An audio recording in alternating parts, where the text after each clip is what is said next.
Assalamualaikum warahmatullahi wabarakatuh. Selamat siang.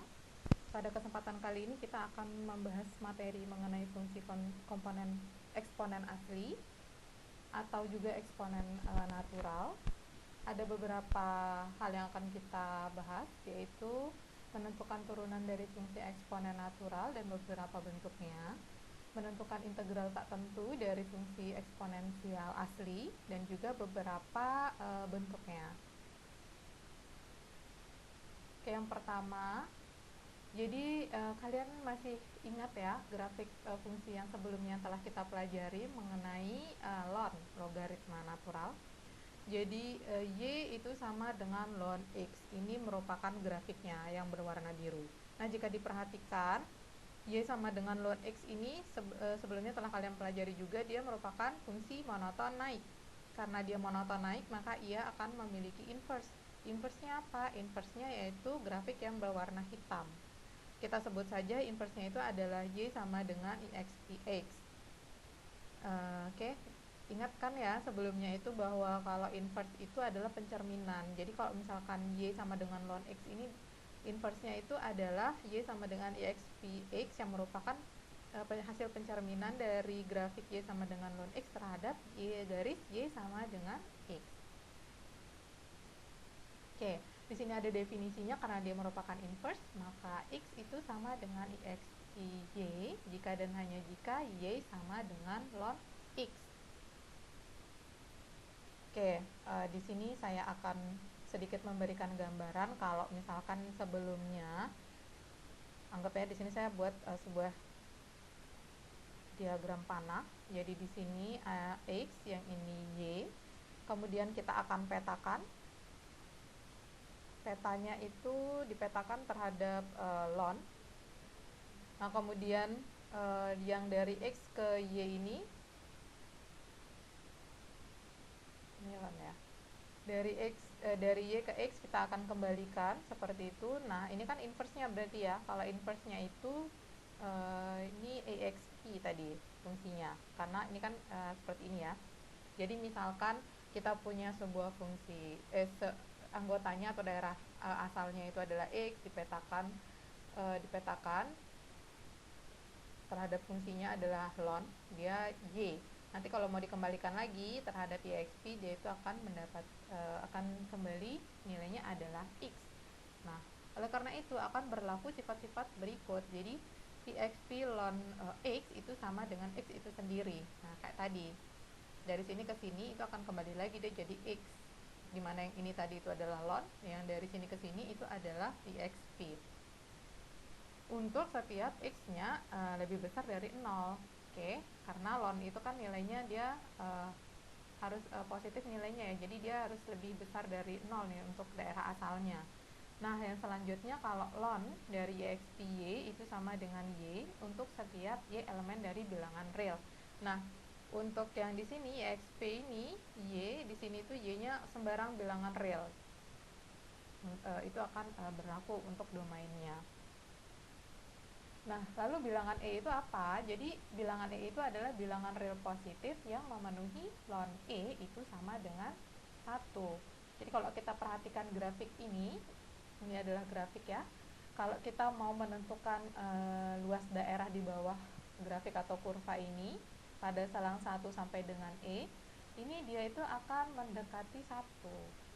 Dimana bahwa E itu sendiri nilainya adalah 2,7, 1828, 1828, 45, 90, 45. Oke, sekarang adalah fungsi exp. Ini adalah lanjutannya ya, perhatikan. Untuk R, elemen dari bilangan rasional, maka akan berlaku seperti ini.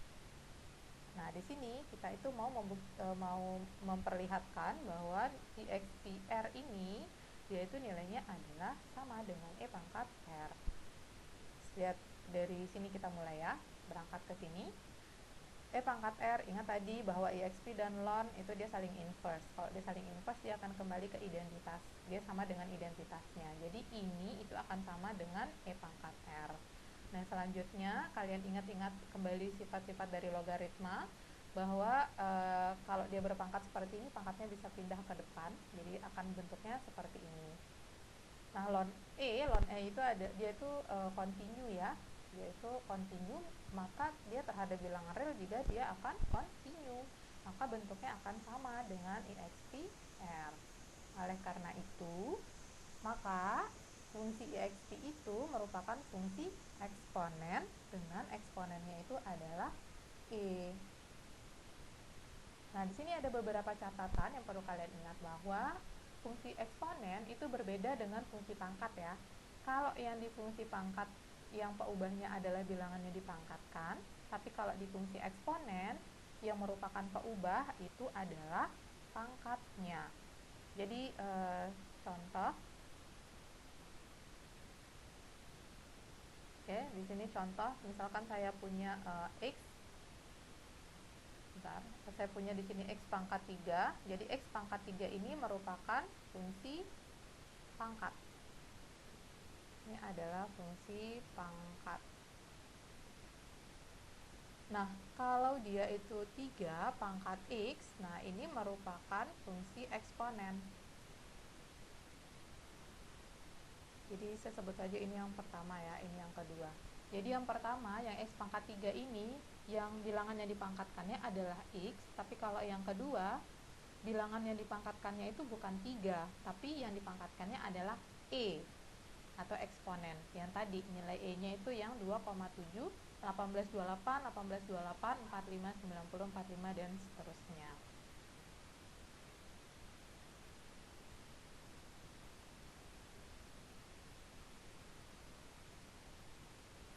Oke, nah jadi di sini bisa kita tarik kesimpulan bahwa e pangkat dari ln x itu sama dengan x untuk setiap x lebih besar dari 0, dan ln e pangkat y itu sama dengan y untuk setiap y elemen dari bilangan rasional.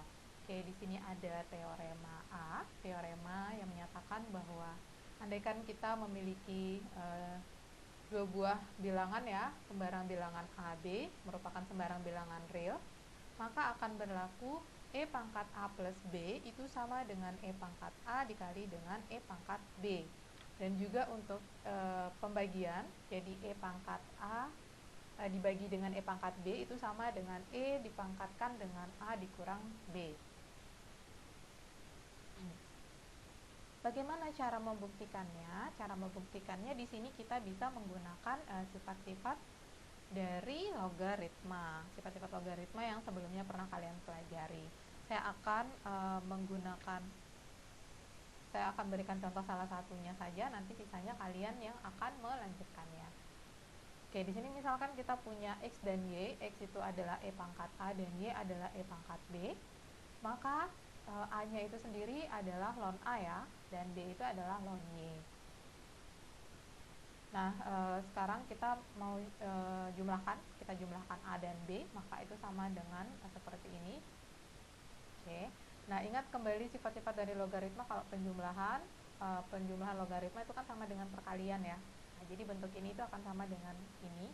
Ini dibawa kembali. Yang ini kalian ln, ingat untuk yang ln-nya bentuknya akan seperti ini. Jadi sehingga x, y itu sama dengan E pangkat A plus B. Nah, x dan y, lihat di atas lagi kembali, x-nya itu adalah E pangkat A dan y-nya itu adalah E pangkat B. Sehingga terbukti nilainya adalah seperti ini ya. Ini untuk yang pertama, sisanya nanti silakan untuk kalian buktikan yang sifat satunya lagi. Selanjutnya adalah turunan dari fungsi eksponen. Jadi dari persamaan x sama dengan ln y, jika kita turunkan, maka kita akan memperoleh seperti ini. Jadi turunannya dari x itu adalah dy per dx, turunannya dari ln y itu sama dengan 1 per y.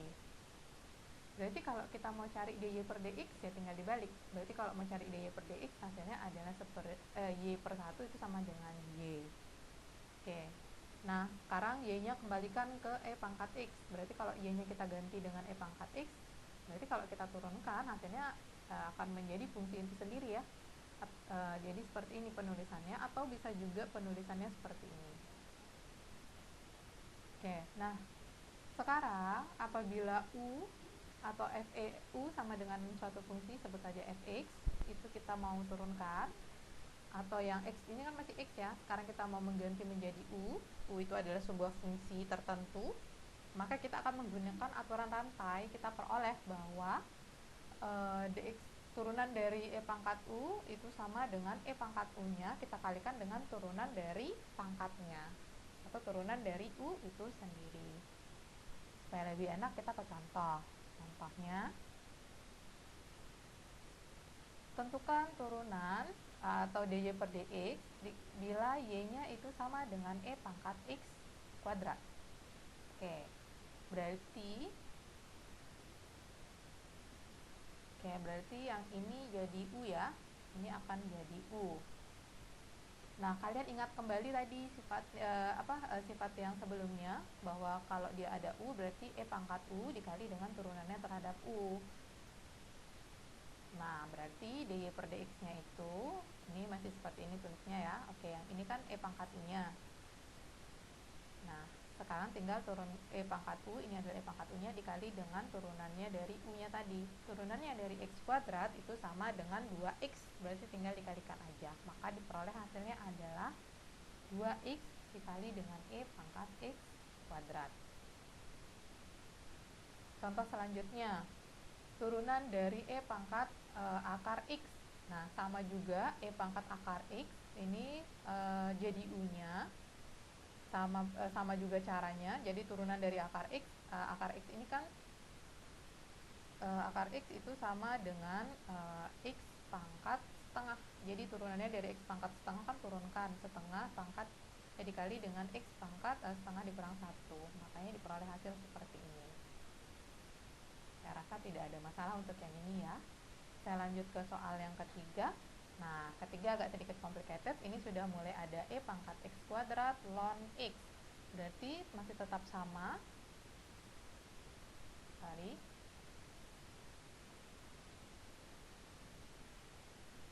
Oke, di sini yang x kuadrat dikali dengan ln x itu adalah U-nya.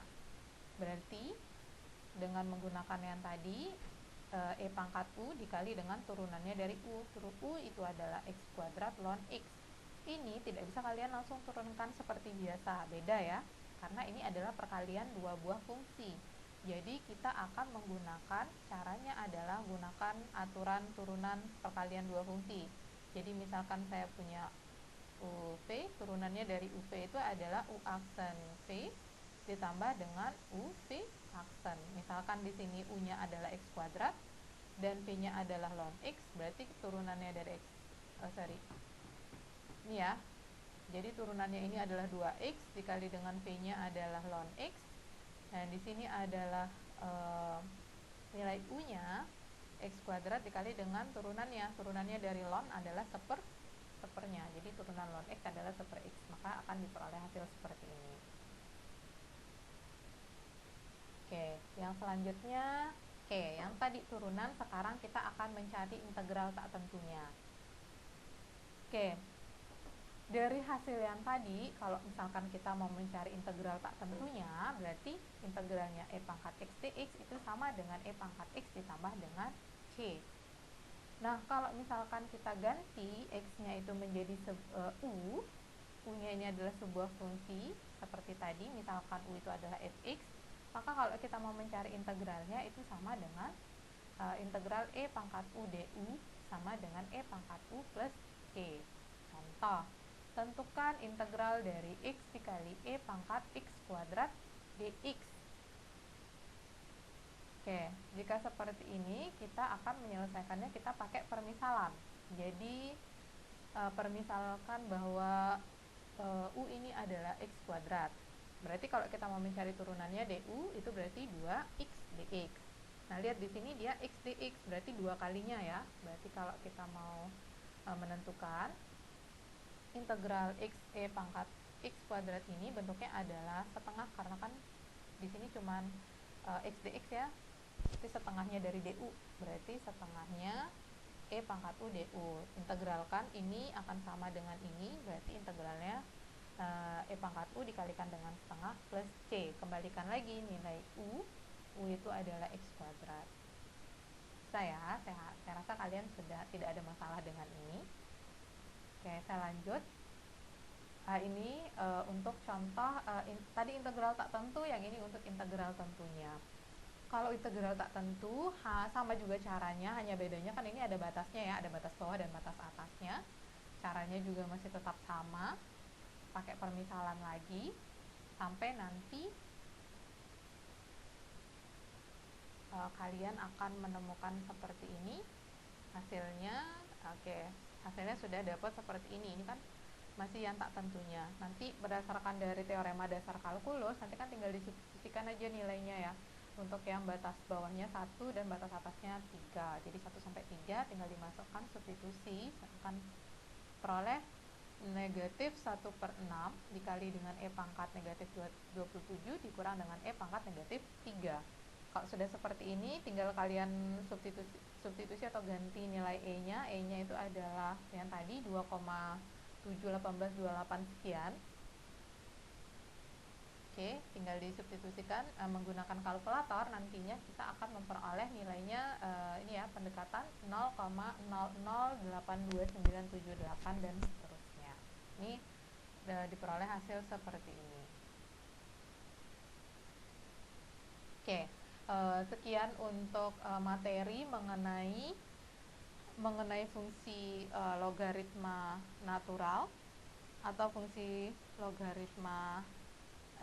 fungsi eksponen natural atau fungsi eksponen asli dan natural gitu. Sisanya adalah latihan untuk membuat kalian semakin paham atau menguasai materi atau konsep yang telah kita pelajari tadi. Sekian yang bisa saya sampaikan.